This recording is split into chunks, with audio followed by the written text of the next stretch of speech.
Hvað segir fasteignamat 2027?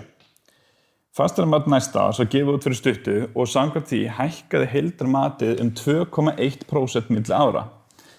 Fasteignamat íbúða hækkaði aðeins 1,2%, atvinnueignir hækkuðu 4,8% og sumarbústaðir hækkuðu 4,7%.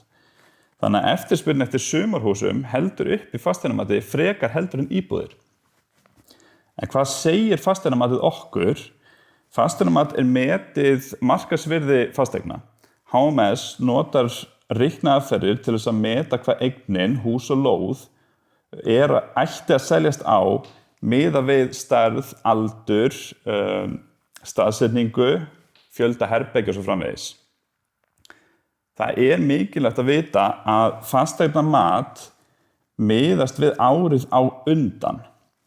Þannig að fasteignamat 2027 byggist á áætluðu markaðsvirði í febrúar 2026, sem sagt árinu á undan.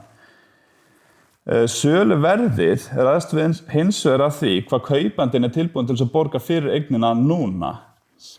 Og það sjaldan nákvæmlega það sama og fasteignamat. Við sjáum það til dæmis núna að fasteignir að seljast töluvert undir fasteignamati. Ég held að 40% af fasteignum að seljast undir fasteignamati í dag. En fasteignamati samt góð leið til að sjá hvert markaðurinn stefnir. Ef þú ert með einhverjar spurningar varðandi fasteignamarkaðinn, þú mátti senda mér skilaboð á steingrumur@hússkjól.is eða á samfélagsmiðlunum.